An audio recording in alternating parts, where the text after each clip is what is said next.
Result आहे समोर आहे, रोड आहे समोर आहे. एनीबडी? क्रॉस लोकेशन चेंज नाही.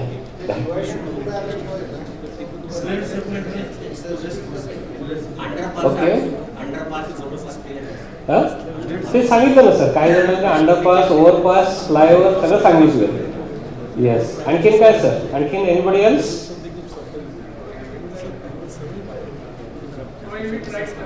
Infra prohibit right turn. मग काय करायचं? मग सरळ जाऊन मग यू टर्न घेतलं तर that is more riskier on the highway. हा तर हेवी व्हेकल्सचा टर्न व्हायसाठी जास्त जागा लागते ना. Okay, develop junction at suitable place म्हणजे मग ह्याला शिफ्टच करायला लागेल. मग shifting is not so cost intensive. Okay, नाही पण करायला काय पाहिजे? Final end result what shall I do? Secondary रोडला बायपास. Okay, divider. हा, ओके. नाही, लेन करणं एवढं सोपं नाही. आता तुम्ही रेग्युलर ह्याच्यात स्ट्रेटवर लेन करू शकता, but Wien it is turning you can't. का तर काय काय गाड्यांना त्या लेनच्या हिशोबाने दे रिक्वायर मोर स्पेस, आणि काय काय ड्रायव्हर्सना त्यांच्या ड्रायव्हिंग स्किल्सच्या हिशोबाने दे रिक्वायर मोर स्पेस. दोन्ही फॅक्टर्स आहेत. Okay, fine for the speed. Okay, but what measures shall I take as a road engineer? Yes, हा, ओके, सर्व्हिस रोड. पण मला टर्न व्हायचंय ना.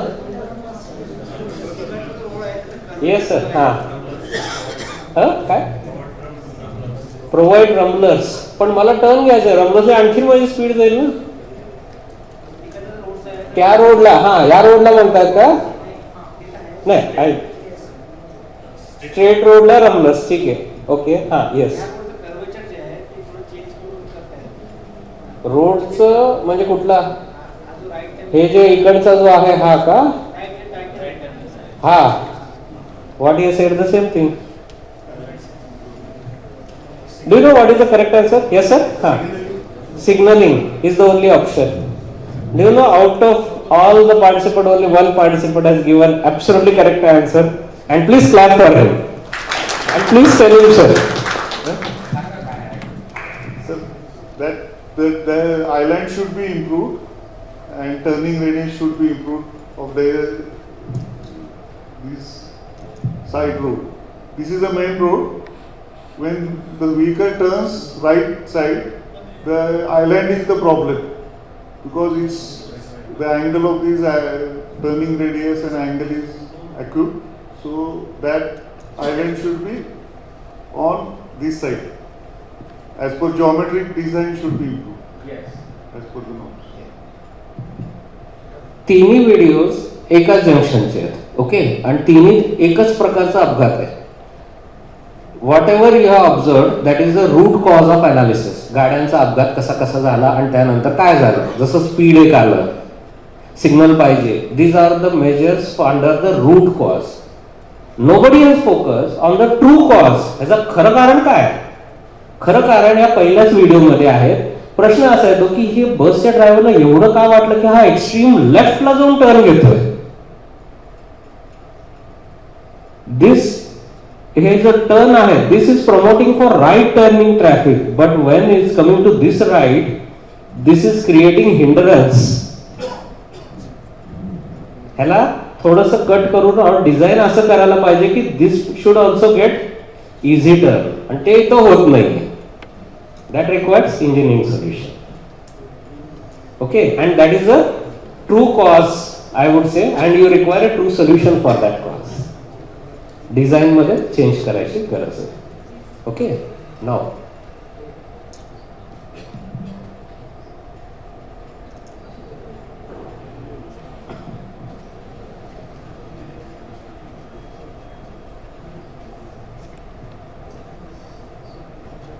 या केसमध्ये एक बस येते, झेब्रा क्रॉसिंगच्या आधी तिथं ते थांबतीये, चढ उतार होतोय. Okay, now you observe one lady is there. her head is going to get detached from the body. Okay, now you see. हे तिचं डोकं आहे आणि खालची बॉडी ही इकडची आहे. What is the cause of accident? Huh? Yes, absolutely. मी जर का नुसतं सांगितलं असतं की जंक्शनच्या जवळ चढ उतार करू देऊ नका अथवा बस स्टॉप्स क्रिएट करू नका, कळालं नसतं. दिस इज अन इम्पॅक्ट. हे बघितल्या डोक्यात सतत राहील की यस, हे आपण चुकतो, इथं असं करू नये. फक्त एक चूक आणि त्यातनं काय होतं, सायकॉलॉजी प्रिव्हेल्स, ह्युमन सायकॉलॉजी. कुठली मोठी गाडी उभारली ना, आपण काय समजतो, त्याच्या मागचे जे गाड्या आहेत ना सगळे थांबतात. And the person like to peep into the traffic and then cross, and there only does the mistake, he will get hit. Now you see one more crash.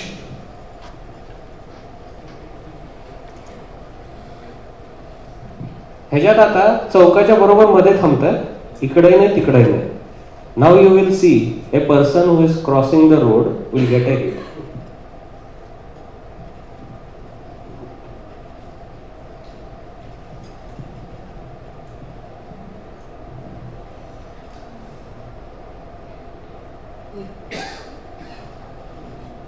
आता या केसमध्ये काय झालंय, पहिले आधी ती बस येऊन उभारली, ओके, त्याच्या समोरून एक पेडेस्ट्रियन क्रॉस झाला. त्या पेडेस्ट्रियनला एका कारने आधी उडवलं, ठीक आहे.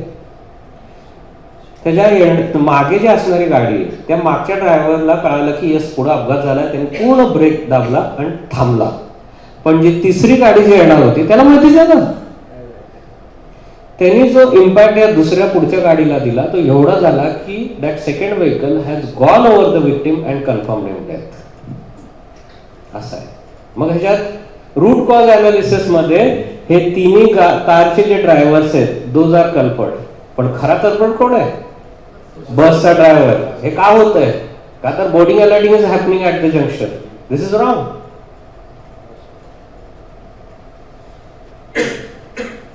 And this tendency is also there in abroad. After all, human minds are human minds. You see over here. International video. Participant विचारतात, सर असले अपघात विदेशात पण होतात का? येस, होतात. After all human being is human being.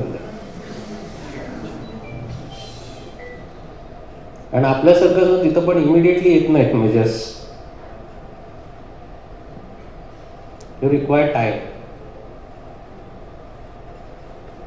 Okay.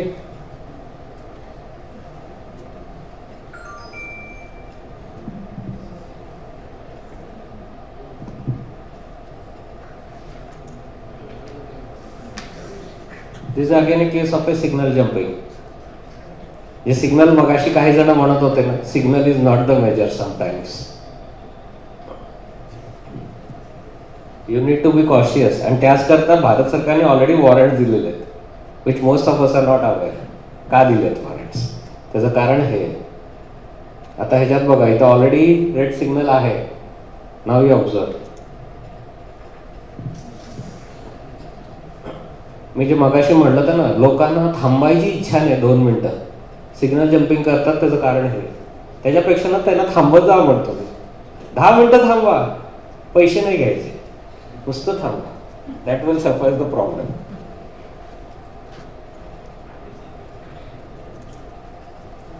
Now you observe this. This person is going to get crushed. Her only problem was she came beyond the zebra crossing. कुणीतरी चूक करतं, कुणाला तरी भुगतायला लागतं.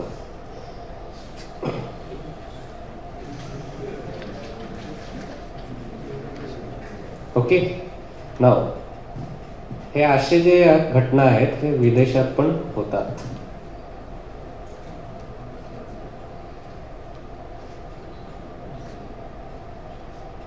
म्हणून only thing is because of our population, vehicle, number of vehicles, quantity आपली जास्त आहे, त्यांची कमी आहे.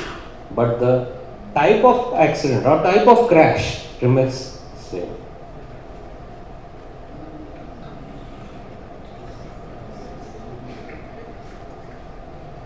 ओके नाव एक्स्ट्रा वायडनिंग दिली जाते कर्व्सला, बरोबर? कशाला दिली जाते? एक्स्ट्रा वायडनिंग दिली जाते ना टर्निंगला, कशाला दिली जाते? हा काय? Yes, super elevation. आणखी काय? ओके, आणखी सेंट्रिफ्युगल फोर्स. ओके, आणखी yes, turning radius of vehicle. Okay, आणखी लेंथ ऑफ व्हेकल. ते त्या फॉर्म्युलामध्ये कन्सिडर केलं गेलं. आणखी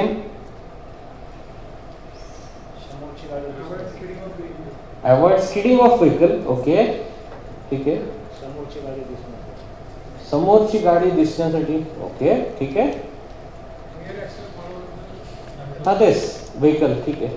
आणखी turning.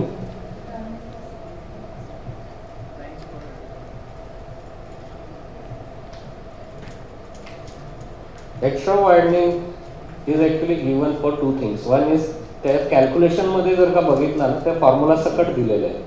One is the mechanical widening and other is the psychological widening. जसे गाडीचे पुढचे जे चाकं होतात तसंच मागचं exactly they don't follow the path and for that purpose the length of the vehicle, the weight, the difference between the two axles, that is also been taken in calculation of the mechanical wheel. Now comes up here the psychological factor. Is all the driver competent to take the turn? No. कित्येक वेळेस काय होतं, घाटात जर का असेल while taking a turn they are fear की माझी गाडी खाली तरी नाही पडणार, म्हणून ते काय करतात, थोडं इनर साईडला घेतात. They are not comfortable. अशा ह्याच्यासाठी we should have a cushion for outer side. तर that is also one of the reasons. So totally there are two kinds of widening, sub-widening, that is psychological and mechanical. Now you see, if any person takes a overtaking, काय होतं आता extra space दिल्यावर obviously काही लोकांना tempt होतात आपण overtaking साठी वापरायचं का. What will happen if the person would have done overtaking? It would have had with the crash with the front to front.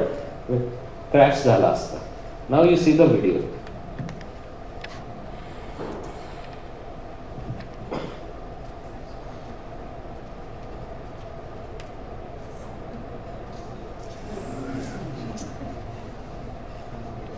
Okay. आता overtaking on the normal roads. Do you know what is the procedure for overtaking? Suppose A vehicle wanted to overtake B. What is the procedure to be followed? Okay, कुणाचं काय role आहे? I would put up in other way around. कुणाचं काय role आहे?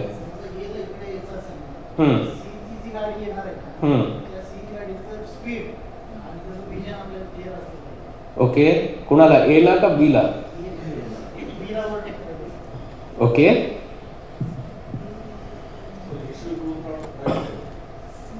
हो ठीक आहे, right side करणार, पण कुणाची जिम्मेदारी काय आहे?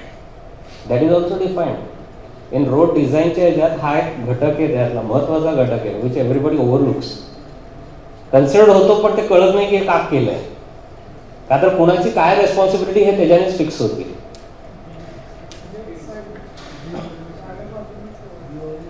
ओके, लेफ्ट साइड ना. ओके, आणखीन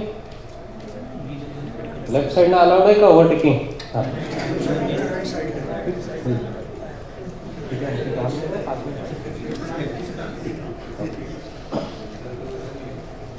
लेफ्ट साइड ओव्हरटेकिंग कुठल्या रोड्सवर आहे कोणी सांगू शकाल?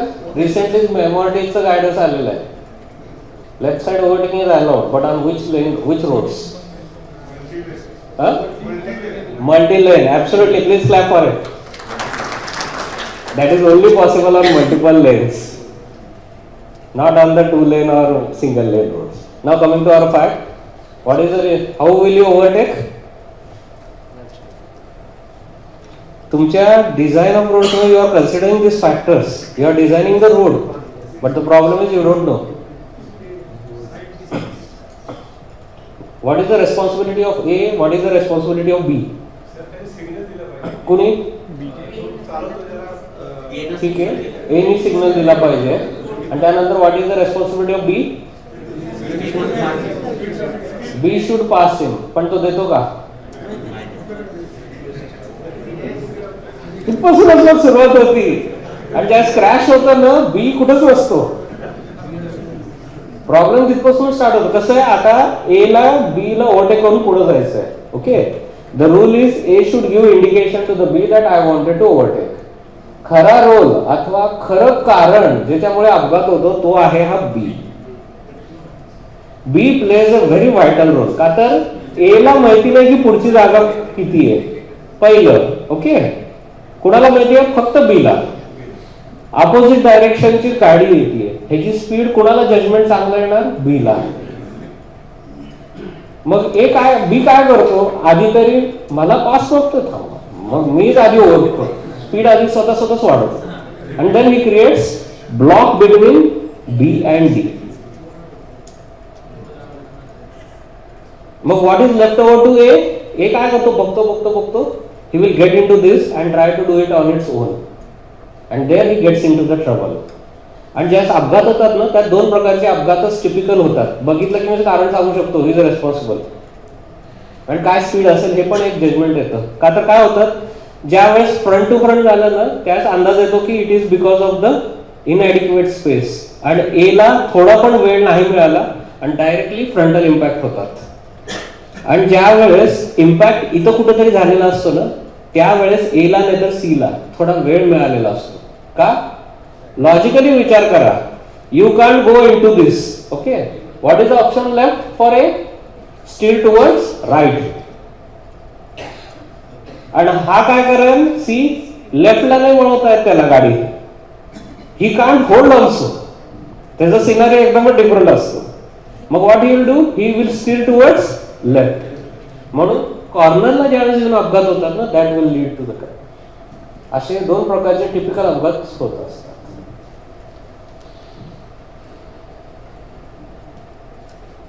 आणि काय काय केसेस असे पण पाहिले, त्यात एकच गाडीचा अपघात होतो. त्यावेळेस ते काय करतात, एक दुसऱ्याला माहिती असतं, म्हणणारे तर हाच आहे ना, जाऊ दे म्हणतो, आणि तो त्याच लाईनीत थांबतो आणि तो वाचतो. तशी पण घटना घडल्या. Sharp drivers after all. ना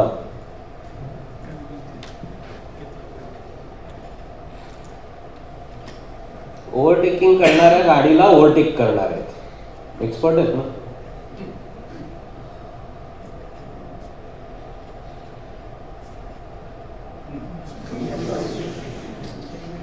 ओके, आधीच एक गाडी ओव्हरटेक करते आणि त्याला पण ओव्हरटेक करायच्या प्रयत्नात. काय काय वेळेस ना natural scenarios also prevail. You can see over here.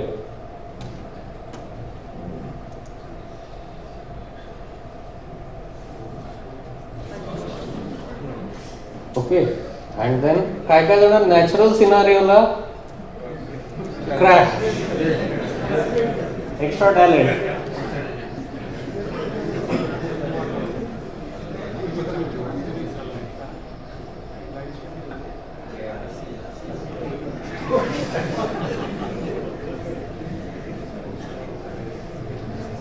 आता मला एक सांगा, रोडच्या साईडला तुम्ही ते मिनिमम वॉटर लेवलचे स्टोन्स लावतात ना, especially onset sections.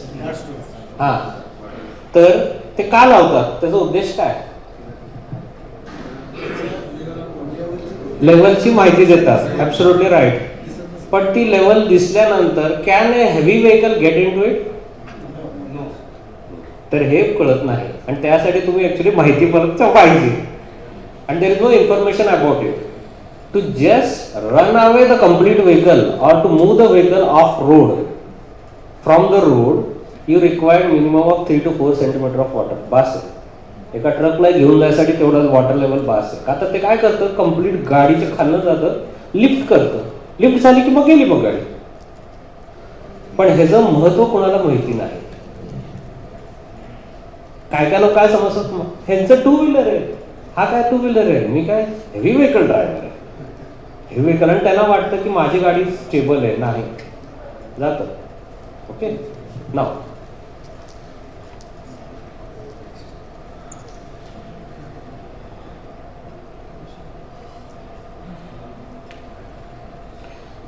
have you seen this sign?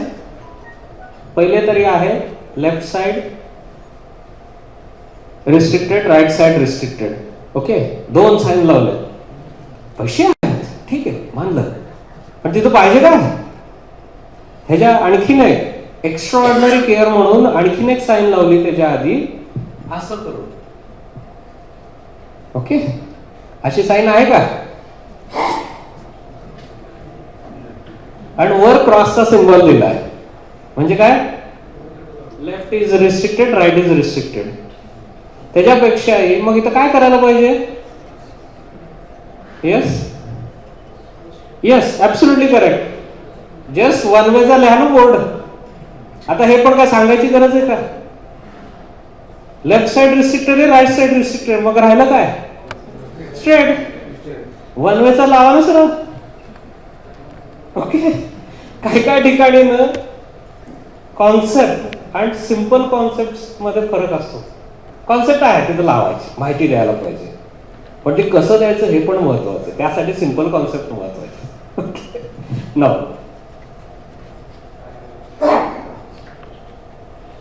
is this allowed? Green color? What is the color? Yes, ठीक आहे. मेटल प्लेट्स, गुड डिझाईन, चांगली गोष्ट आहे. हे अलाउड आहे का? येस और नो? नो का yes? Yes. You should refer to IRC standards. IRC 67. आता इथं ना झेब्रा हेस एका ठिकाणी, हा, नाव व्हॉट इज दिस? येलो कलरचे मार्किंग काय आहे? ह्याला काय म्हणतात? काय ते? येस, काय? Anybody else? काय? थांबा आणि जा. ओके, ह्याला काय म्हणतात?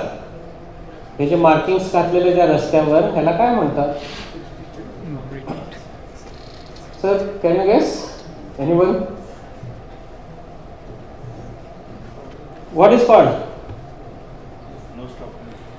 No stopping. म्हणजे मी उभा राहू शकतो का नाही, आणि जाऊ शकतो का नाही? दोन्ही प्रश्न आहेत. Yes, make guess. त्यात काय? या कमी for learning. Learning there is no limit for it, and there is no age restriction or designation restrictions. Okay, yes. Anybody from this side? Box marking, absolutely correct. That is called as a box marking. Box मार्किंगचा अर्थ काय आहे की त्या एरियात कुणी थांबूही नाही, आणखीन तिथं असं हॉल्टही करू नये. No stopping and no parking दोन्ही. Okay, what is this? हे कुठल्या ठिकाणी असतं?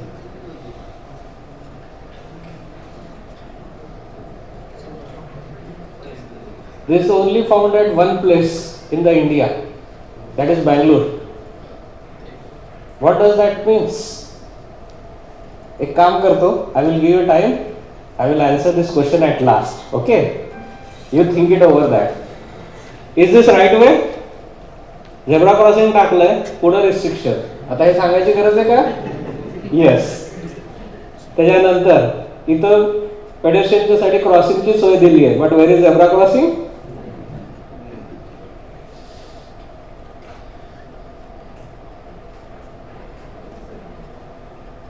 नो.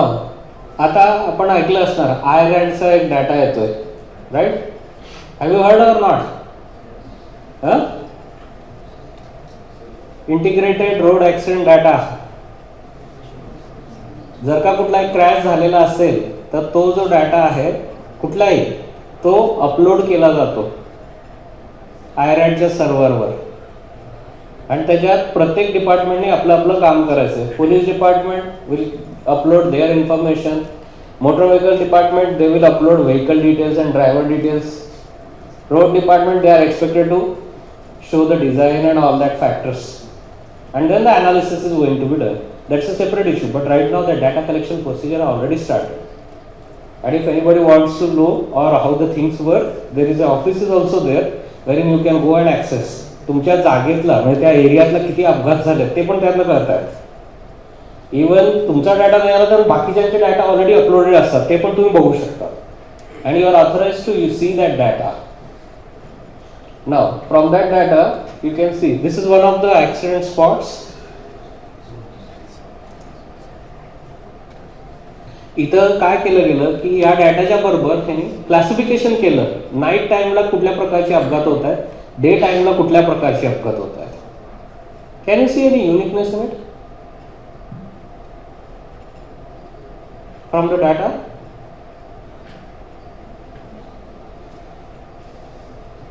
फर्स्ट इज नाईट टाइमला बघा व्हेकल टू व्हेकल होत आहेत. त्यानंतर vehicle to vehicle hit from the back and then night टाइमला run off road. Run off road कुठल्या केसेसमध्ये होतं? ज्यावेळेस रोड काय विजिबल नाही, नाहीतर मग जजमेंट घेताना ड्रायव्हरला प्रॉब्लेम आला असेल. नेक्स्ट इथं आहे hit to the object. Yes, night. Vehicle to the object. Why this has happened?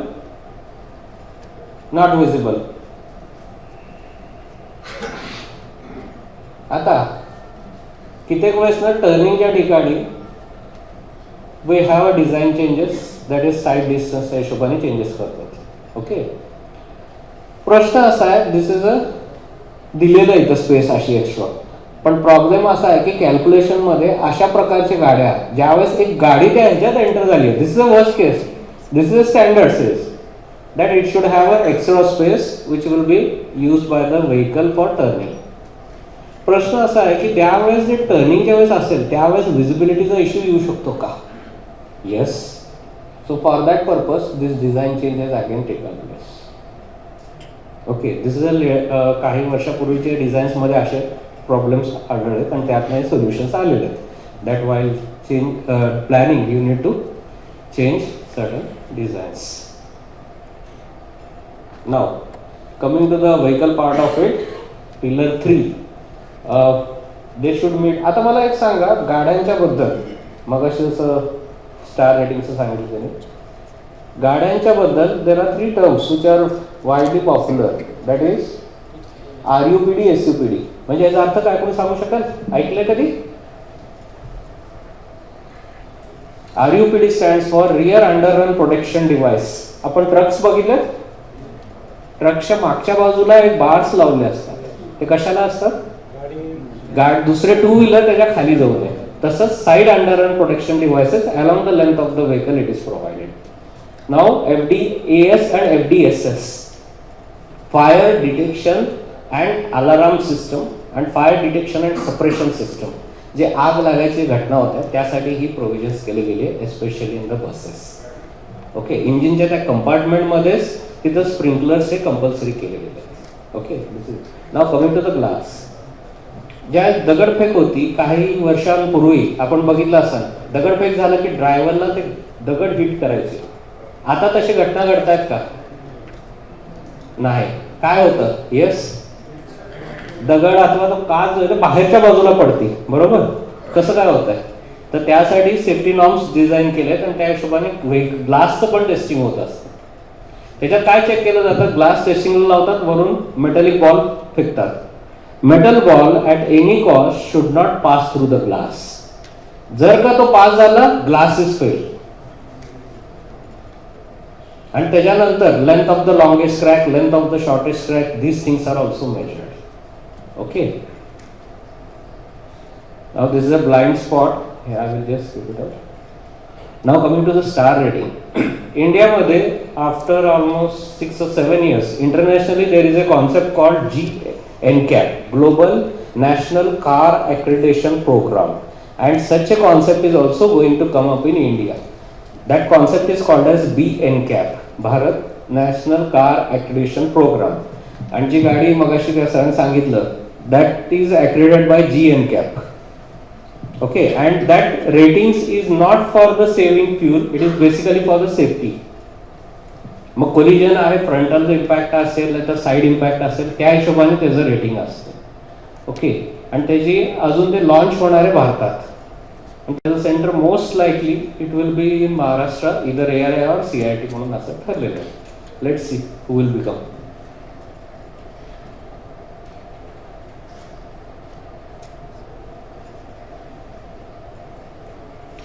Now coming to the helmets. त्याच्यात रोड युजर्सच्या अंडरनं त्यांनी काही अटी घातल्या की लोकांनी हेल्मेट घालणं बंधनकारक आहे. बट इंडियामध्ये लोक घालतात का? नाही घालत. त्याचे कारण काय? That's the most interesting fact. This survey was done by Exide life insurance. What was the outcomes? Almost 80% वर sed that okay, 16% sed that त्यांना माहितीच नाही की हे बंधनकारक आहे. 29 सेड दॅट ओके मला कम्फर्टेबल वाटत नाही, सायकोलॉजिकल फॅक्टर. 13% सेड कॉस्ट जास्त आहे, आणि 22% सेड नाही मला सवयच नाही. Can we make them to change? Yes. So these are what are the changes. आणि त्यात आणखीन एक घटक जे ऍक्च्युअली चुकतं, that is from the road users perspective, is कित्येक लोकांना ना आपल्याला कुठलं हेल्मेट फिट बसेल हे कसं सिलेक्ट करायचं ह्याचीच प्रक्रिया नाही माहिती. The helmet should be as per AIS 4151 standards. What are the types of head? त्याच्यात पण आहे. There are actually 4 types of head which are prevailing in India, I would say. Can anybody tell me which are those heads? Oval, त्याच्यानंतर egg shape, round एक आहे, आणखीन एक combination. असे 4 प्रकारचे हेल्मेट्स आहेत. आणि how to measure that our size? Exactly कपाळाच्या वर 2 बोटं ठेवून त्याच्यावर टेप ठेवायची आणि मेजर करायचं. That is a procedure which is defined. And after that procedure how to wear the helmet, त्याला पण एक प्रोसिजर आहे. काय काय जण काय करतात, स्कार्फ नाही तर काही कापड असतं त्याच्यावरून ते बांधतात, रुमाल लावून त्याच्यावर हेल्मेट घालतात. That's again a wrong concept. It's going to choke your helmet. Okay, आणि ते किती असलं पाहिजे? Helmet should be exactly 2 fingers above you and it should have 2 fingers below it. Okay.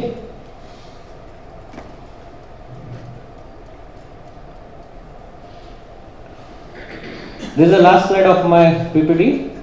In Tamil Nadu, त्यांचे जे अपघात होते 2014 मध्ये, it was around 15,000 people and they are reduced it to 10,000. How they made it? Because of the emergency trauma care. They are reached it on time. त्यांनी काय केलं? Data based driven management system त्यांनी plan केलं. कुठल्या कुठल्या चौकात होतात, which is the nearest vehicle that can be reach, त्याच्यावर प्लॅन करून त्यांनी ते इम्प्लिमेंट केलं आणि त्यांना रिझल्ट्सही आले. Okay, thank you. If you any questions? Thank you. Thank you so much sir. Prashant Kakade सरांनी CITचे फॅकल्टी आहेत सर रेग्युलर. त्यांनी आपल्याला बऱ्याच वेगवेगळ्या विषयावरती नॉलेज दिलेलं आहे, ॲज अ रोड युजर पण आणि प्लॅनर म्हणून पण आणि इम्प्लिमेंटेशन म्हणून पण. मी काकडे सरांना खूप खूप धन्यवाद देते. Thank you so much sir. Next faculty आपल्याकडे आलेले आहेत.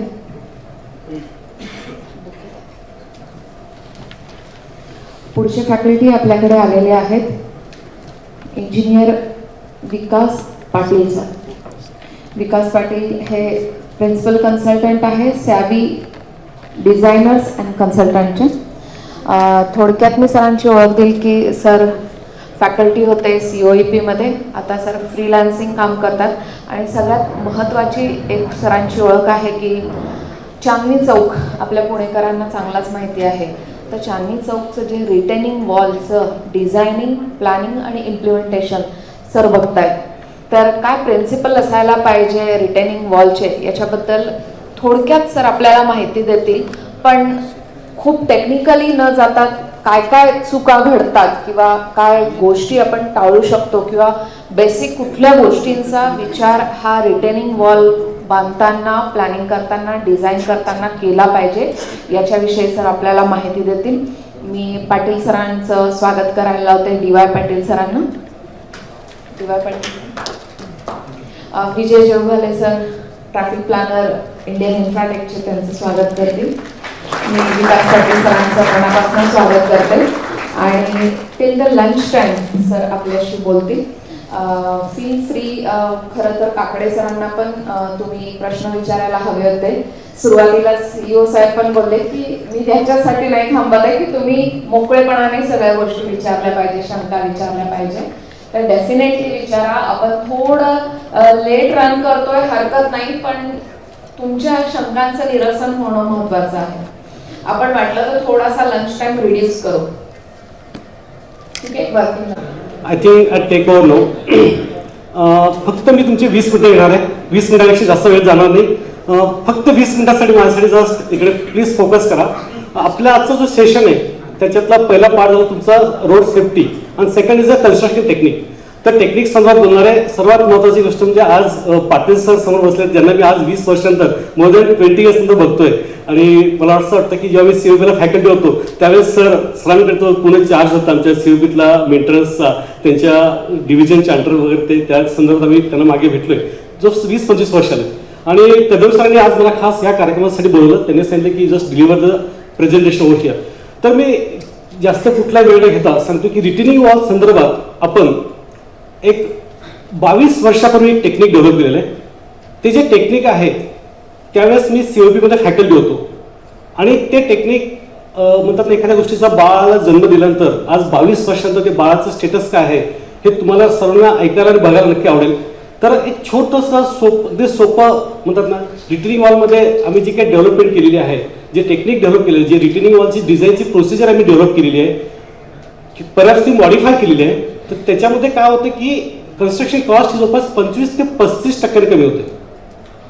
जर 1 कोटीचं काम असेल तुमचं नॉर्मल डिझाईनने, कन्व्हेन्शनल डिझाईनने, त्याची किंमत ही डायरेक्टली 25 ते 35%. जस्ट इमॅजिन, म्हणजे 75 लाख ते 65 लाखमध्येच ते काम होतं. दुसरी गोष्ट, वेळेची बचत, प्रचंड बचत होते. तुम्हाला 3 ते 4 times, if you just compare apple to apple, ते 3 ते 4 टाइम्स तुमची कन्स्ट्रक्शन टाइमची बचत होते. म्हणजे जे काम तुमचं 4 महिन्यात होतं ते काम या टेक्निकने फक्त 1 महिन्यात होतं.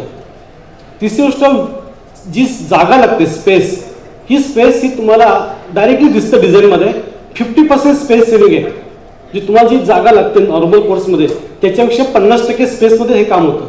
आणि आता आमच्या एक्सपर्टाईजने आम्हाला असं लक्षात आलंय की we can save your around 70% of the space. काय होत आहे की फील्डमध्ये ज्यांचं एक्सपर्टाईज आहे त्यांचं सोल्युशन हे खूप इफेक्टिव्ह असतं. एक वेगळ्या प्रकारचा त्याला एक स्पर्श असतो. आणि जे टेक्नॉलॉजी कुणी एक नवीन जर कोणी डिझायनर असतील तर त्याच्या डिझाईनने येणारं जी काही स्पेस लागते ती स्पेस ही खूप जास्त लागते. आणि हा अनुभव आपल्याला इथं चांदणी चौकात आम्हाला येतोय. तर मी जास्त वेळ न घेता हे जे काही प्रेझेंटेशन, ही जी टेक्नॉलॉजी, ते टेक्नॉलॉजीच्या विषयी तुम्हाला सांगेल की मित्रांनो, रिटर्निंग वॉलची जी आवश्यकता असते ती रिटर्निंग वॉलची आवश्यकता कशाने असते आणि त्याच्यासाठी अनस्टेबल सॉइल मास जे असतं ते हे अनस्टेबल सॉइल मास असतं. याच्या खालचं जे आहे, हा जो अँगल ऑफ फेल्युअर आहे, याच्या खालची जी जमीन आहे, जी माती आहे, ती कुठल्याही प्रकारचा लोड देत नाही. तर कुठली जमीन लोड देते तर फक्त हे अनस्टेबल सॉइल मास जे आहे ना हे लोड देतं. आणि याच्याविषयी जास्त अजून न घेता मी directly just jump to the video. जो टेक्निकल व्हिडिओ आहे, हा व्हिडिओ मला असं वाटतं 5-7 मिनिटाचा असेल. या 5-7 मिनिटामध्ये तुम्हाला कम्प्लिटली टेक्निक जे आहे ना, टेक्निकच्या विषयी आम्हाला जे काही बोलायचं आहे ते सगळं याच्यात मांडलेलं आहे. Just bear with me, just listen and view this video.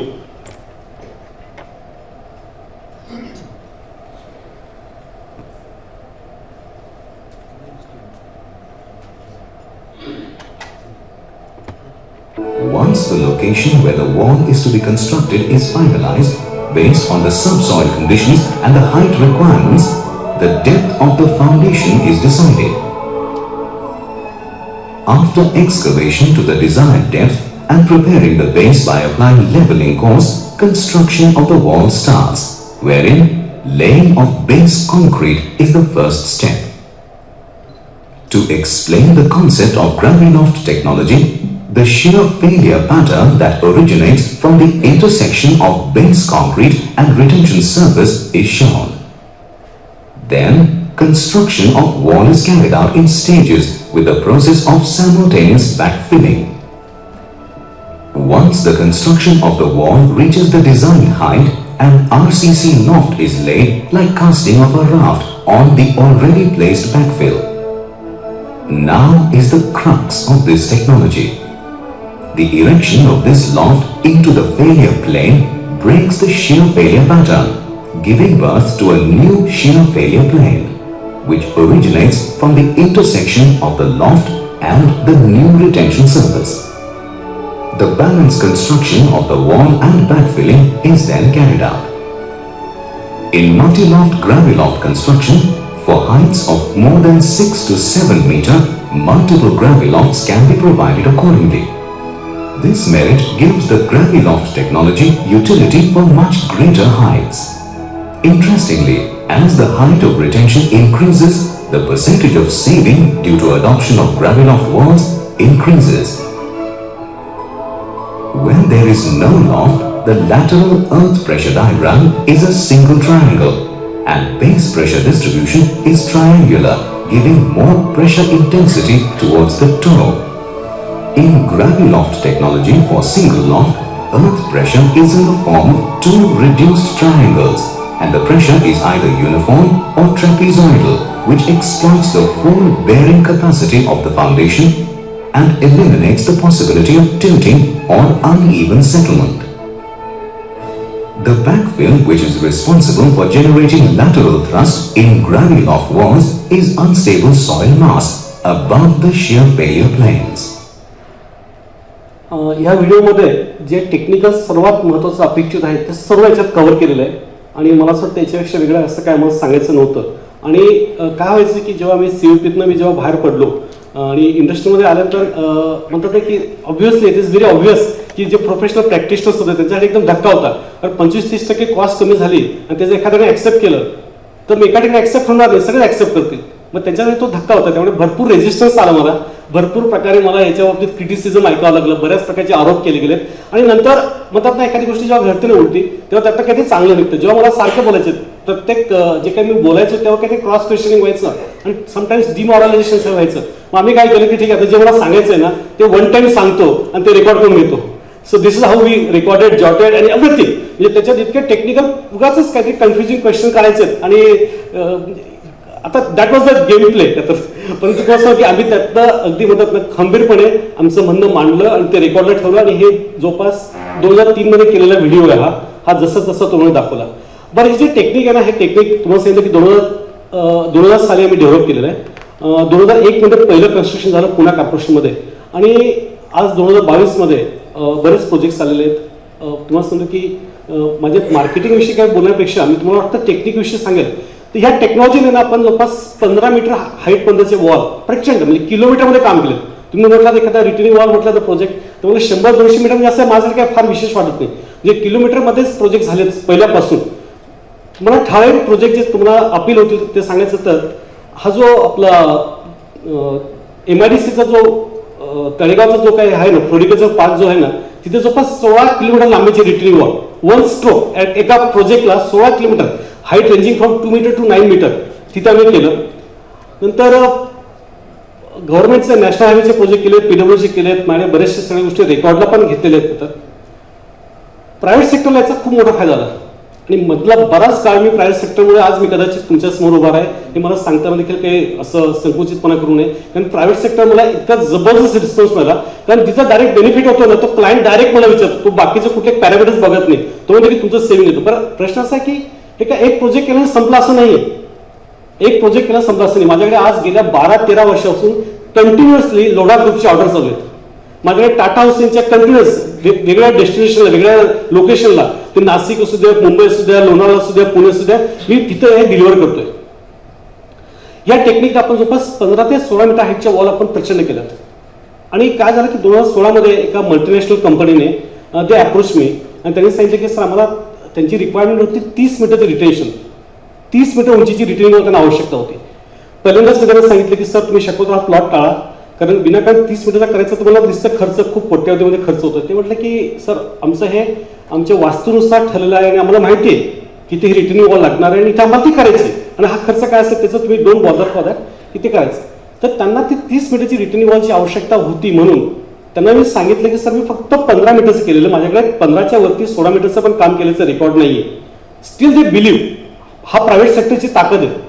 त्यांनी माझ्यावर पूर्ण विश्वास ठेवते, म्हटलं की वी बिलीव्ह यू आणि तुम्ही करा. त्याच्यामध्ये सगळेच टेक्निकल लोक होते. मी जास्त नाही करते की एखादा म्हणजे नॉन टेक्निकल माणसाने विश्वास ठेवला असं नाही. त्याच्यामध्ये सगळी टेक्निकल टीम, आर्किटेक्चर होते, स्ट्रक्चरल डिझायनर्स होते आणि मल्टीनेशनल कंपनीचे ज्यांचं अक्रॉस 5 कंटेनर्स, जे 5 खंडांमध्ये ज्यांचं ऑफिसचं एक्झिस्टन्स आहे, अनेक देशांमध्ये त्यांचे ऑफिसेस आहेत, अशा कंपनीतले अधिकारी लोक आणि त्यांचे सगळे टेक्निकल टीम जेव्हा तुमच्यावर विश्वास ठेवते तेव्हा मी तुम्हाला सांगतो कदाचित आमचे क्रेडेन्शियल्स पण कदाचित त्यांना मॅच झाले असतील. कारण त्यावेळेस मी IIT मुंबईला PhD ला रजिस्ट्रेशन केलं होतं आणि ते करत असतानाच तिथं IIT मुंबईला आता एक गव्हर्नमेंट ऑफ इंडियातर्फे MHRD गव्हर्नमेंट ऑफ इंडियातर्फे एक रिसर्च प्रोजेक्ट चालू आहे, ज्याच्यामध्ये फक्त रिटेनिंग वॉलवर आम्ही 4 कोटीची research Grant government of India दिलेली आहे. सगळ्यात मोठा प्रोजेक्ट आहे. IIT मुंबईमध्ये ते प्रोजेक्ट चालू आहे, तिथं आमचं रिसर्च चालू आहे याच्यावर.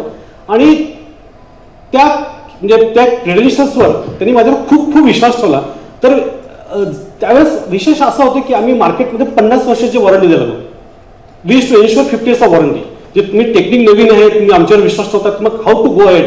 तर एक की तुम्हाला मी रायटिंगमध्ये 50 years ऑफ वॉरंटी द्यायला लागलो.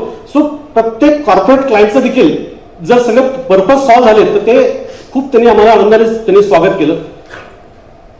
परंतु या 30 मिनिटाच्या वॉलसाठी जेव्हा त्यांनी सांगितलं की ओके वी बिलीव्ह यू, तर नंतर विश्वास, नंतर प्रश्नाचं एक ऑर्डर मिळाल्यानंतरचा जबाबदारी माझी होती. ती होती अशी की वी इन्व्हेंटेड सेकंड टेक्नॉलॉजी आणि ते सेकंड टेक्नॉलॉजीचं मला मी प्रेझेंटेशन करतो प्लीज. एक आपण एक मिनिट, हे माझं जर झालं ना तर पण बोलूया प्लीज.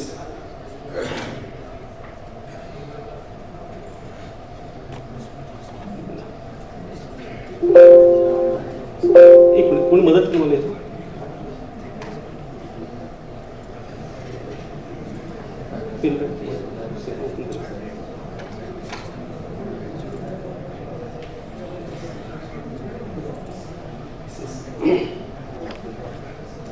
आता याच्यात ना याचं फक्त व्हॉल्यूम कमी करा प्लीज, व्हॉल्यूम कमी करा. मी सांगतोय दिस इज अ सेकंड व्हिडिओ. हा 1.5 मिनिटाचा आहे. 1.5 मिनिटामध्ये तुम्हाला सेकंड टेक्निक जे आम्ही 15 मीटरच्या वरती, 15 मीटर हाईटच्या वरती जे वापरतो ते टेक्निकचं 1.5 मिनिटामध्ये एक, तिथे आवाजावर काही नाही, फक्त प्लीज जस्ट बघा.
वेळ कमी असल्यामुळे मग जास्त डाटा दाखवू शकत नाही. त्याच्या संदर्भातले बरेचसे फोटो, व्हिडिओज, बरेचसे लाईव्ह आम्ही ड्रोन शूटिंग केलं. कम्प्लीट कामाचं खूप छान केस स्टडी तयार केलेली आहे, पण त्याचा वेळ नाही आपल्याला. So this technique we followed for the construction of 30 metre retaining walls. ती 30. आणि हे काय पुण्याच्या बाहेर नाही, पुण्याच्या जवळच आहे. कोणी कधी म्हटलं 1 तासाच्या अंतरावर खेड सिटीमध्ये काम केलेलं आहे. आणि त्याच्यानंतर इमिजिएटली सेकंड ऑर्डर मला मिळाली, ती म्हणजे 25 मीटर हाईट रिटेनिंग वॉल. ती आपण चाकणमध्ये ESR कंपनीची, लॉजिस्टिकमध्ये सगळ्यात एशियाची बिगेस्ट कंपनी आहे, तर त्याच्यासाठी आपण 25 मीटर हाईटची ट्रूली व्हर्टिकल रिटेनिंग वॉल आपण 25 मीटरची केली. ही जी वॉल केली आपण, ही खेड सिटीमध्ये मॅक्सिमम हिल म्हणून कंपनी, त्या कंपनीसाठी केलं. तिथं आपण त्यांना कॉस्ट कमी करण्यासाठी अजून हा दुसरा ऑप्शन दिला होता, तो म्हणजे पार्टली रिटेनिंग वॉल आणि नंतर वरती sloping surcharge. Sloping surcharge also has the impact. आणि बऱ्याच गोष्टी आहेत. मी तुम्हाला डिझाईनच्या इतक्या गोष्टी आहेत ना की आता फक्त 22 वर्षामध्ये फक्त एवढंच काम करतोय, त्यामुळे प्रत्येक गोष्टी बोलायचं म्हटलं तर खूप वेळ लागेल. तर ह्या टेक्निकने आपण 30 मीटरपर्यंत काम केलं, 25 मीटरची दुसरी केस केली. हे 2 माझ्याकडे रेकॉर्ड आहेत. 15-16 मीटरचे तर आम्ही ऑर्डिनरी केसमध्ये विथ ग्रेलॉक टेक्नॉलॉजी देखील करतो आणि विथ ॲश्युरन्स. हे जे 30 मीटरचं केलं असतं त्याचा जवळपास आज 5-6 वर्ष आले आहेत. मला कालच विचारलं आरो साहेबांनी, आपले NHAच्या आरो साहेबांनी, जर 1 वर्षाचं तुमचं डिफेक्ट लायबिलिटी संपलं असेल तर वी कॅन सर्टिफाय. तसं 1 वर्ष नाही, 6 वर्ष झाले आणि 6 वर्षांनंतरचा तो परफॉर्मन्स आम्हाला देखील खूप आनंददायी आहे. कारण आम्हाला जसं 6 वर्ष थांबून आम्ही 50 वर्षाचं त्यांना मी रायटिंगमध्ये लिहून दिलेलं आहे की नथिंग विल हॅपन. आणि खूप छान छान गोष्टी आहेत, बोलायला वाटलं कधी प्रसंग आला तर. So this second technique which we say. आता लास्टली सगळ्यात मोठी गोष्ट म्हणजे गेल्या 5-6 महिन्यात सर पाटील सर आम्ही एक खूप छान ऑपॉर्च्युनिटी आम्हाला मिळाली. आणि ती ऑपॉर्च्युनिटी काय आहे हे काही सांगायची गरज नाही. I think video will speak everything.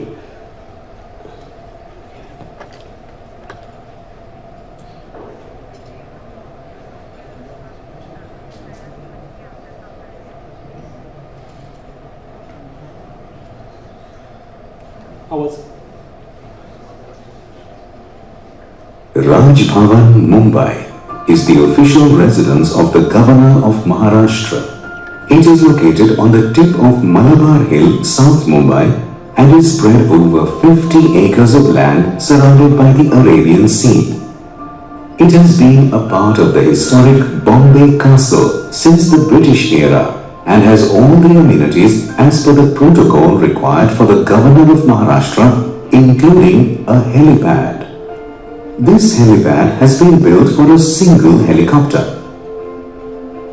During the recent visit of the President of India to Mumbai, this helipad at Raj Bhavan was not appropriate to accommodate 3 helicopters.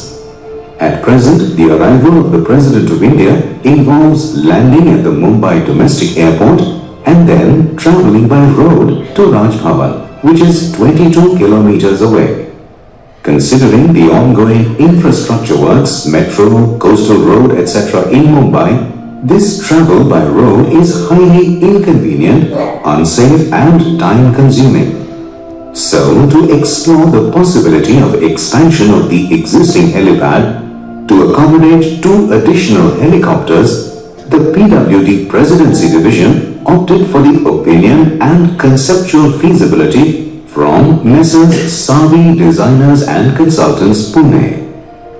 They worked out the feasibility and the best option is to expand the existing helipad in the available land extending towards the seaside. The proposal for this expansion consists of the following elements: to dismantle the obstructing structures like the pilot room and pump house, to build a retaining wall on the west side or seaside to raise the existing ground level by 18 meters, to build a helipad for 3 helicopters, transplant trees and redo the landscaping, and relocate the security cabin, sunset point, pump house and pipeline, STP and sewage lines. Considering the criticality of building a 20-meter high retaining wall, the PWD Mumbai Circle, called Savi Infrastructure and Properties Private Limited, who are patent holders of Graviloft technology and are exclusive retention solution providers for the last 21 years.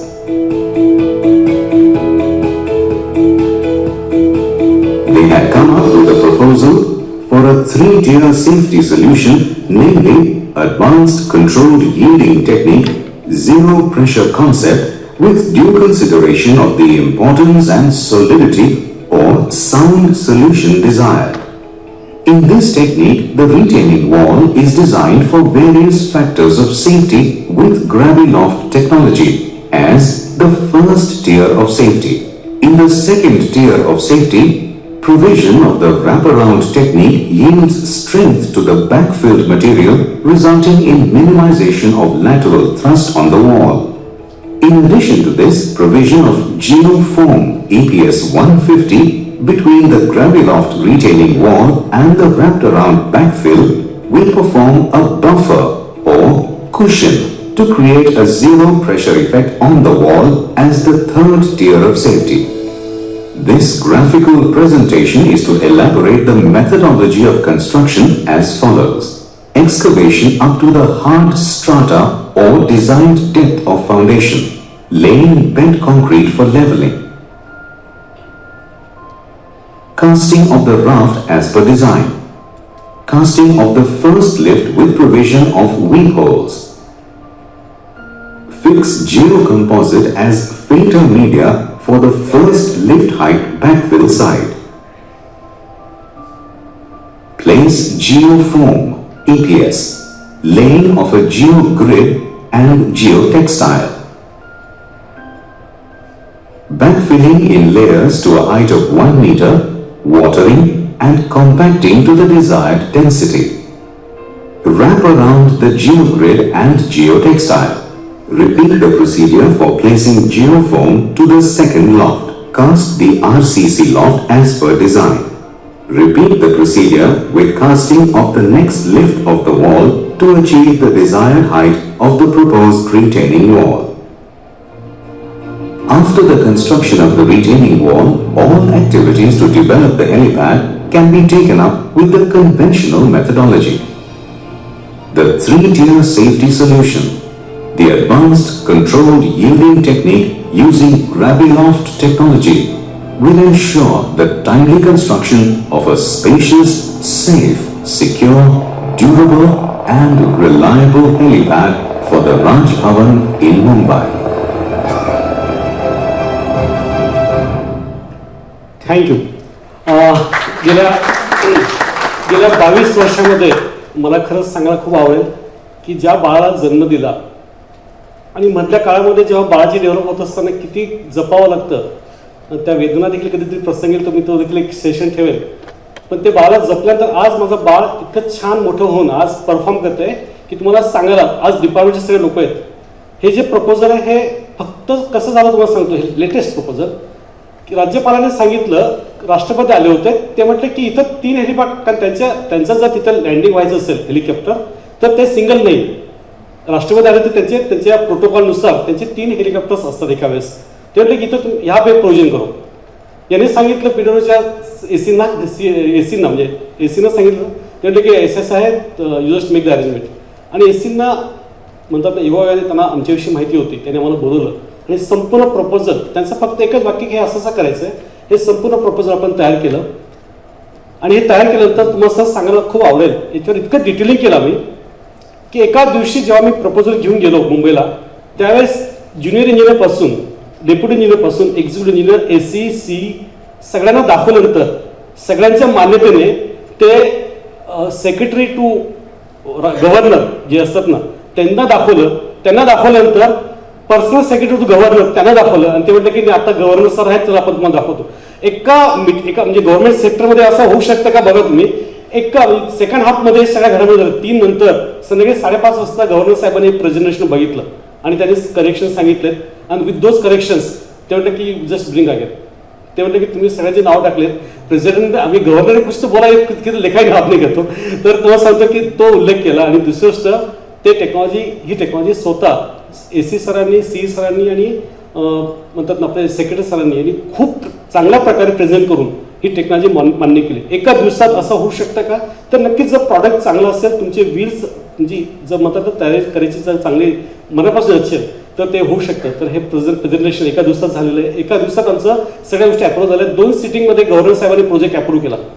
आणि या प्रोजेक्टमध्ये बघायचा दृष्टिकोन असा की नुसती returning wall एक नाही आहे, तिथे 3 प्रकारची रिटर्निंग वॉल देतो आम्ही. एखादी कामाचं स्वरूप इतकं महत्वाचं असतं. गव्हर्नरचा बंगला हा काय साधा नाही. जसं आपले स्टॅच्यू ऑफ युनिटीला तिथे कॉम्प्रोमाइजच नाही स्टॅबिलिटी लागत. तिथे डिझाईनवर तुम्ही बाजू ठेवा, तुमचे डिझाईन कोर्सवर बाजू ठेवा. तिथं स्टॅच्यू ऑफ युनिटीला तुमचं डिझाईन इतकं साऊंड असलं पाहिजे. First kind of failure, second type जर काय झालं, third, so you should be prepare for all 3 types. तसं आम्ही हे देताना 3 प्रकारचं सेफ्टी सोल्युशन दिलं त्यांना की पहिली गोष्ट म्हणजे वॉल माझी कॅपेबल आहे. 30 मीटरचं काम केलंय, तुमचं फक्त 20 मीटरचं फार विशेष नाहीये. तरी देखील we are giving you 3 tier safety solution. 3 tier safety solution त्यांना कन्सेप्ट इतका प्रचंड आवडला की देर इज नो कॉम्पिटिशन. हे कुठल्याही IITने दिलेलं सोल्युशन नाही किंवा कुठल्या L&T सारख्या नाही, तुमच्या माझ्यासारख्या एका सर्वसामान्य माणसाने त्यांना दिलेलं सोल्युशन आहे. फक्त त्याच्यावर हो गेली 20-22 वर्ष असं प्रचंड मेहनत चाललेली आहे. त्यामुळे मी कॉन्फिडेंटली हे देऊ शकलो. परंतु त्यांनी खूप ॲप्रिशिएट केलं आणि दिस इज वॉट द प्रोजेक्ट. नाही सर सुरू व्हायचं आहे. त्याचं ॲडमिनिस्ट्रेटिव्ह अप्रूव्हल झालेलं आहे. टेक्निक TS होतंय आणि सगळी प्रोसेसमध्ये घेतलं. आता कोणाला काही शंका असतील, मला असं वाटतं मी जास्त वेळ घेतला नाही मॅडम, आणि मला खात्री आहे की थोडंसं ऍक्सिडेंट वगैरे बघून ते सारखं कधी कधी भीती वाटतं की नको ते बघायला नको देतात. हे जर नवीन टेक्नॉलॉजी आहे, न्यू इन्व्हेन्शन आहे, आणि याच्याने तुम्हाला सांगतो बरं का की खेळपाड्यामध्ये तुम्ही देखील टेक्नॉलॉजी वापरू शकता. आवश्यकता नाही, जर मी तुम्हाला सांगतो रिटर्न वॉल म्हटलं की कधी कधी तुमच्या डोळ्यासमोर येतात ते आरी पॅनल वगैरे, आणि त्या आरी पॅनलच्या लोकांची काय असते ना अवस्था, हे तुम्ही जे म्हणतात ना जे मोठे मोठे कॉन्ट्रॅक्टर त्यांना विचारा त्यांचे किती नखरे असतात त्याला. तर प्रश्न मला सांगायचं काय कधी की त्याचे आम्हाला काही अनुभव आलेत, आम्हाला लोकांनी सांगितलं. त्यामुळे हे आरी पॅनल नाही काय नाही सिम्पल टेक्नॉलॉजी घेतात, एकदम युजर फ्रेंडली, इतक्या जबरदस्त स्पीडने काम चाललेलं आहे. चांदणी चौकाचा प्रोजेक्ट फक्त कदम सांगून आल्यामुळे ना सर इतक्या फास्ट काम चाललेलं आहे, इमॅजिन करू शकत नाही तुम्ही. चांदणी चौकाचं केस स्टडी तुम्हाला सांगितलं ना तुम्हाला आवडेल, विशेष म्हणजे मला जाऊ तिथं टीएल सर पण आहेत सगळ्यात येतात. सर चांदणी चौकाला रोड वायडिंग जे चालतोय, मेन रोड जो आहे ना कॅरेज वे त्याचं वायडिंग चाललेलं आहे, आणि तिथं फक्त चांदणी चौक पोर्शन असा आहे, मुंबई बेंगलोर हायवे जो आहे ना त्याच्यातला चांदणी चौक पोर्शन फक्त असं जिथं 4 लेन राहिलेलं आहे, बाकी सगळ्या ठिकाणी 6 लेन झालेलं आहे.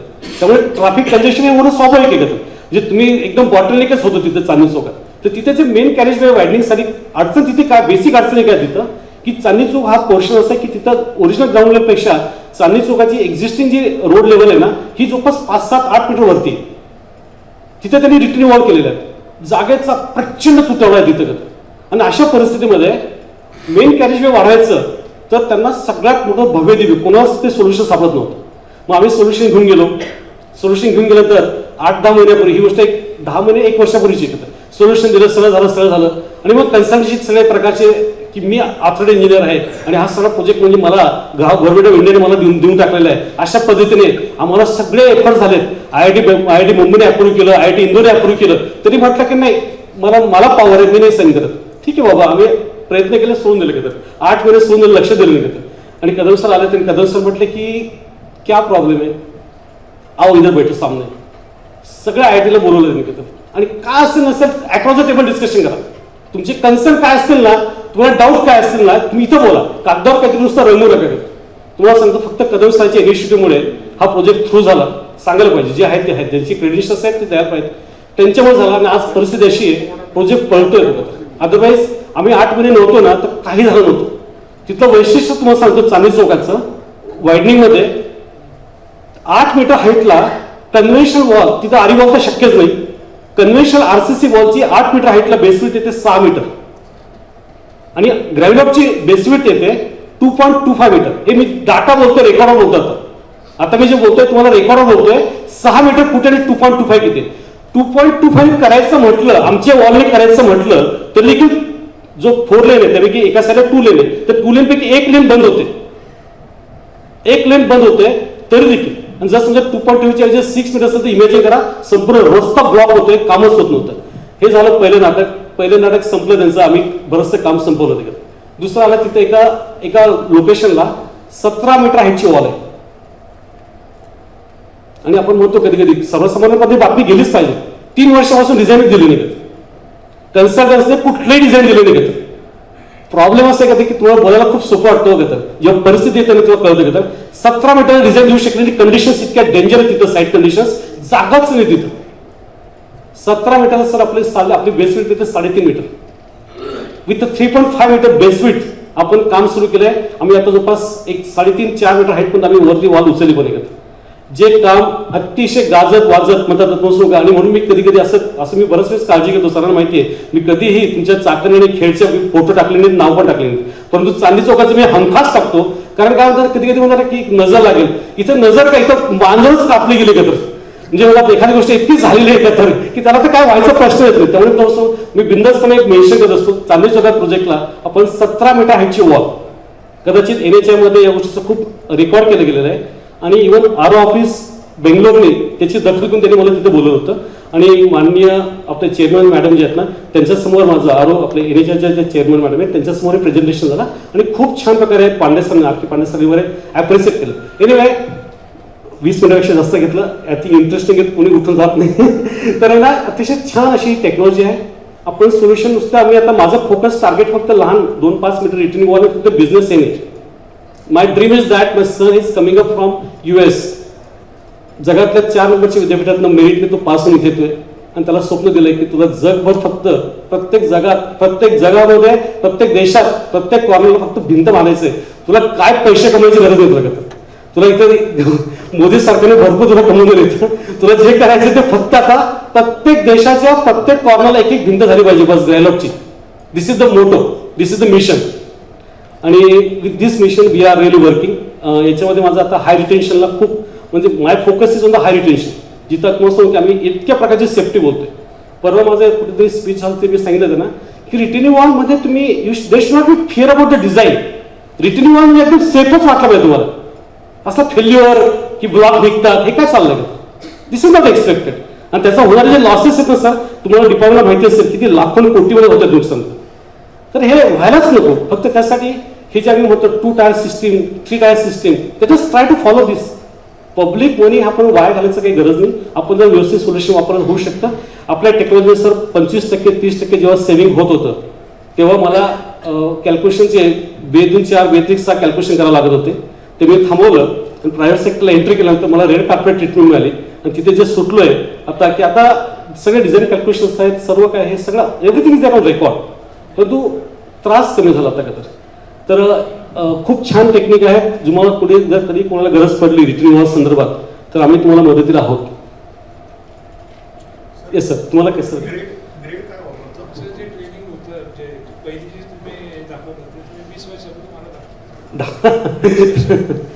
तुम्ही आता खेड सिटीमध्ये सर्वात पहिले नाही सर, मी खेड सिटीला मी दुसऱ्यांदा केलं. त्याच्या आधीचं काम आहे ना उमरेचा झालेलं आहे.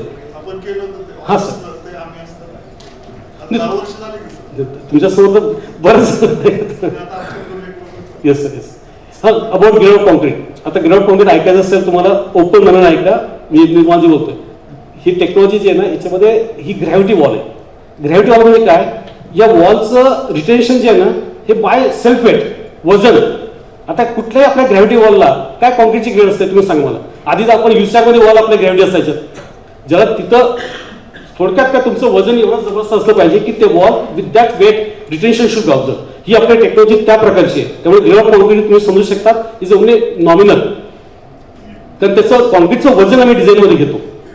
फक्त एका फॅक्टरला जो लॉफ्ट आहे ना तिथं लॉफ्टला आपण आरसीसीची ग्रेड आपण भरतो. अदरवाईज वॉलच्या कम्प्लीट डिझाईनला म्हणून आम्ही प्रायव्हेट सेक्टरला जे 30 मीटरची वॉल केली असतं मी तिथं 30 मीटरला प्लम कॉन्क्रीटमध्ये केली. माझ्याकडे सगळे फोटो आहेत. एक मिनिटाचं तुम्हाला सांगा फोटो आहेत तुम्हाला. त्यामुळे अजिबात नाही. बरेच लोक अजूनही मला इतका त्रास होतो अजूनही ऐका नाही तुम्हाला सांगतोय का तुम्ही आता काही नाही एक ग्रेड वाढा दो. अरे ग्रेड वाढा दो क्या ग्रेड वाढा दो घेतो त्याचे डोक्याचा वापर करते. ग्रेड क्यू वाढा दो घेतो नाही. मग बोलताना मी ऑथोरिटी इंजिनियर आहे ना असले अनुभव येतात की मार्केटमध्ये. पण असं काही आहेत मला खात्री आहे की विथ पब्लिक म्हणतात सगळ्यांना लोकांना ट्रेन केल्यानंतर समजून सांगितलं. कारण माझं म्हणणं नेहमी असतं की मला जे काही सांगायचं ते मी लपून छपून सांगत नाही. मी पब्लिकमध्ये सगळ्यांसमोर बोलायला तयार आहे. आणि जर काही क्रॉस असेल पब्लिक विल क्वेश्चन मी ना. पण तुमचा जर चुकीचा क्वेश्चन असेल you can raise a question the public. त्यामुळे डिझाईन जर वेटिंग करायचं असेल तर पब्लिकमध्ये वेटिंग करा.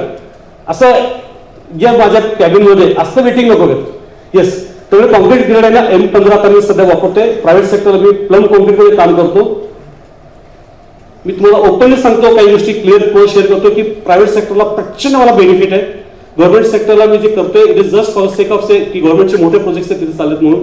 प्रायव्हेट सेक्टरला प्रचंड कारण तिथं वर्किंग असल्या प्रकारचं नाही. राऊंड द क्लॉक वर्किंग आहे.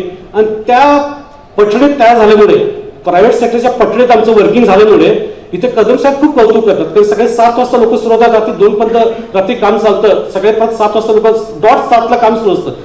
आमच्या एनसीसीच्या कुठल्याही मेन क्लायंटचं मेन कॉन्ट्रॅक्टरचं देखील लोक इतक्या पंक्च्युअली काम करते. But because we are train in the private sector जिथं आम्हाला फक्त डिलिव्हरी आणि क्वालिटी याच्यामध्ये कुठले कॉम्प्रोमाइजच नसतं. सर तुम्ही आता ग्रेड कमी केलाय म्हणतात मग त्याच्यामध्ये आपण कॉस्ट क्रायटेरिया कमी झाला सिमेंटचा मग आपल्याला त्याला स्टील वाढलं असेल ना. नाही याच्यामध्ये स्टील येतच नाही. नाही स्टील नाही. त्याच्यामध्ये फक्त लॉफ्ट आहे ना त्याच्यात स्टील आहे. आता तुम्हाला मी सांगायचं जर सांगायचं असेल तर तुम्ही तुमचं कॅल्क्युलेशन बघू शकता. 5 मीटरच्या हाईटला किती स्टील येतं पर क्युबिक मीटर. माझ्या दृष्टीने 5 मीटरला माझ्या या वॉलला विथ द नॅशनल हायवेच्या नॉर्म्स वगैरे आम्ही फॉलो करून एक 12 किलो पर रनिंग मीटर 12 किलो पर रनिंग मीटर म्हणजे जर क्युबिक मीटरला गेला तर 2 किलो. पण माझी वॉल ही आरसीसी वॉल नाही आहे लक्षात घ्या. दिस इज ग्रॅव्हिटी वॉल. येस. हां ते लॉक पोझिशन साधारणतः कुठल्या ह्याला क्रायटेरियाला कंडिशन गव्हर्न करते आणि किती हाईटवरती प्लेस करायला लागते आणि साधारणतः ते लॉकचा कॅन्टिलीवर किती असायचं कसा गव्हर्न केला. हे बघा याचं खरं सांग तुम्हाला सगळं डिझाईन आहे, याला सगळ्या गोष्टी डिझाईन नॉर्म्स आहेत, पण तुम्हाला रफली सांगायचं रफली तर 6 मीटर हाईटला एक सिंगल लॉक चालतो आणि तो 2.5 ते 3 मीटरच्या दरम्यान येतो. त्याचं प्रोजेक्शन बाहेर शक्यतो मॅक्सिमम 1 मीटर ते 1200 असतं. Okay, these are the tentative generalise फॉर्ममध्ये. मग काही ठिकाणी जसं SBCचा प्रॉब्लेम असतो किंवा लोडिंगचा काही प्रॉब्लेम असतो, काही अनेक साईट कंडिशनचे प्रॉब्लेम्स आहेत, तर ते आम्ही नक्कीच अकाउंट करतो. लॉक जो आहे त्याच्यामध्ये वॉलमध्ये जे सपोर्टिंग वॉलमध्ये एंकरिंग केलं नसतं का सिम्पली सपोर्ट. नुसतं सिम्पली तुम्हाला सांग काय होतं माहिती का की लॉक आहे ना 50% लॉक वॉलमध्ये ठेवला आणि 50% बाहेर, आणि त्या लॉकच्या वरती वॉल पुढे येतं ती त्याची डेन्सिटी असते 24 आणि याच्यावरती सॉईल येते, सॉईलची डेन्सिटी असते 18-20. त्यामुळे ऑटोमॅटिकली सर तो सेल्फ स्टेबल येतो, त्यामुळे त्याला कुठल्या अँकरिंगची गरज नाही.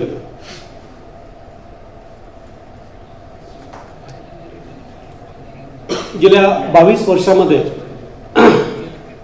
कुठलाही टेक्निकल फेल्युअर इथं नाही, पण याचा अर्थ फेल्युअर झालेली अशी गोष्ट नाही.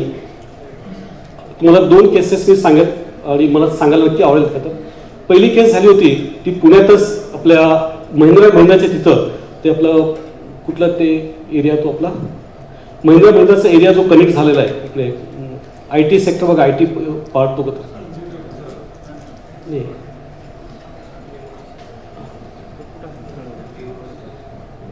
चाकणचा महिंद्रा आणि इकडे आपलं तळवडे MIDC. तर तिथं राजदीप बिल्डकॉनने ते MIDCचं टेंडर घेतलं होतं आणि तुम्हाला कदाचित ज्यांना जुन्या लोकांना नक्कीच माहिती असेल तसं तो कनेक्टिंग जो होता ना, तो जो कनेक्शन झाला तळवडे MIDC टू तळवडे तो पार्क ते तिकडचं जे कनेक्शन झालेलं आहे तिथं मध्ये खूप मोठी व्हॅली होती. ती व्हॅली एवढी मोठी होती की तिथं आम्ही एक 4-5 मीटरची हाईटची वॉल आणि 4-5 मीटरचं स्लोपिंग एम्बॅकमेंट अशा प्रकारचे आम्ही डिझाईन त्यांना दिलं. हे डिझाईन मी डायरेक्टली MIDC दिलं होतं आणि त्यावेळेस त्यांनी काय करताना काय केलं की दोन्ही साईडला वॉल केल्या आणि एक डोंगर पोखरला आणि तिकडचे बोल्डर्स उठून जसे त्यांनी कारण भराईच करायचे होते त्यांना खूप मोठी गतर, त्यामुळे त्यांनी उचलून ते आणलेत. कुठल्याही प्रकारचं त्यांनी क्रश बिश काय ते काय नसतं गतर ते केलं, ते उद्योग केलं. तर त्यांनी काय आलं की वॉल तर करून घेतल्यात आणि ते आणून टाकलेत. एक दिवशी अचानक बातमी आली की वॉल तुटली आणि ती माझीच वॉल तुटली होती. तर जेव्हा ती वॉल तुटली तेव्हा पूर्ण मोठा बोल्डर हा पूर्ण बाहेर आला होता. त्यामुळे त्याचे सगळे फोटो काढून त्याचं ॲनालिसिस झालं. आणि कधीही तुम्ही लक्षात घ्या, जसं म्हणतात वॉलच्या मागे तुम्ही मोठे बोल्डर्स ठेवू शकत नाही, कारण बोल्डरचा एक जिथं टच होतो ना तो संपूर्ण बोल्डरचं वजन याचं पॉईंट लोड ॲक्ट होतो आणि point load is very dangerous.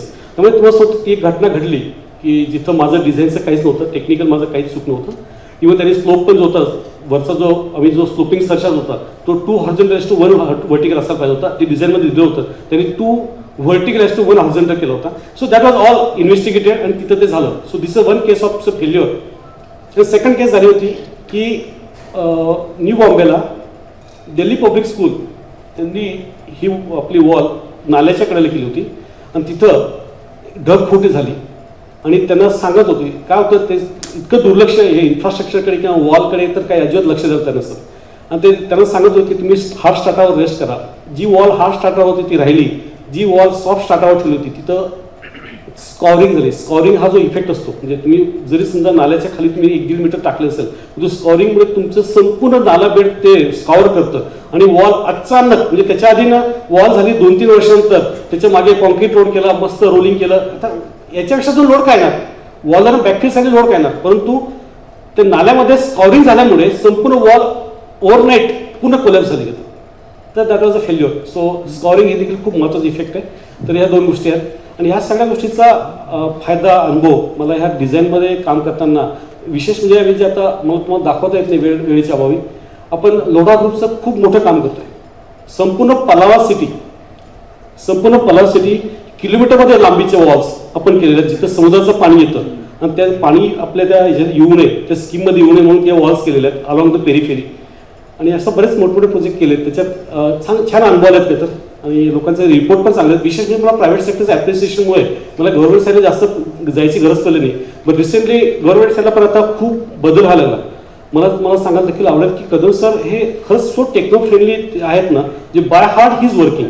कुठल्या प्रकारचं म्हणजे मला एक खूप वेगळं आता अलीकडे गव्हर्नमेंटचे ऑफिसर्स पण त्यांचं जे फंक्शनिंग आहे ना खूप वेगळं बदललं. ते ते मला आज त्यांनी मला म्हटलं होतं की कदाचित गडकरी साहेब येतील त्यांना ती आपली वॉल दाखवायची 17 मीटरची वॉल. सर 17 मीटरची वॉल नॅशनल हायवेमध्ये कदाचित पहिल्यांदा होते आणि वी आर कॉन्फिडंट आम्हाला ती वॉल साधं नाही त्याच्यावर, कारण आरो साहेबांनी पण त्याला स्वतः खूप छान मान्यता दिली आणि ते they are everybody is happy. तर आम्ही पण खूप काळजी घेतो काम करताना.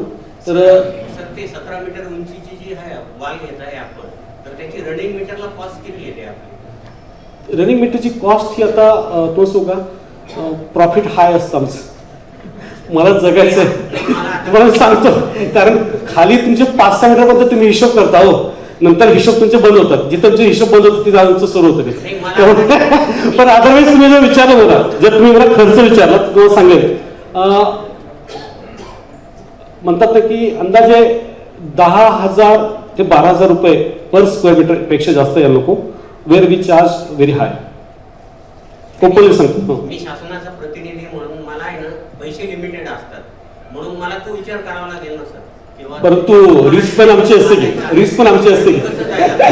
मी तुम्हाला सांगितलं 17 मीटरला 12,000 ते 13,000 रुपये पर स्क्वेअर मीटर, याच्यापेक्षा जास्त खर्च जायला नको. आणि तुमच्या डिझाईनचे चार्जेस कसे असतात? नाही नसतं ते डिझाईन चार्जेस कसं करतात? 22 वर्षाचं बाळ सांभाळलेलं आहे असं काय करतात तुम्ही आत्ताची कॅल्क्युलेशन बघा, तुम्हाला 1 तासात डिझाईन झालं तसं नाही, ते 22 वर्षाची कॅल्क्युलेशन करावं त्याला त्यामुळे तो आहे, तो फॅक्टर आहे. तुम्ही प्रोजेक्ट बघा सर, प्रोजेक्ट बघू सर आपण. एवढा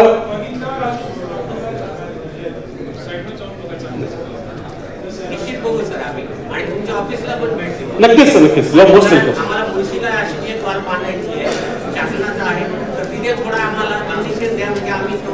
सर बस बिफोर कन्क्लुडिंग, एक कन्क्लुजनच्या आधी PWDचं एक काम आपण केलं होतं एक 7-8 वर्षापूर्वी PWDचं. सर तिथं असंच ठाणे उत्तर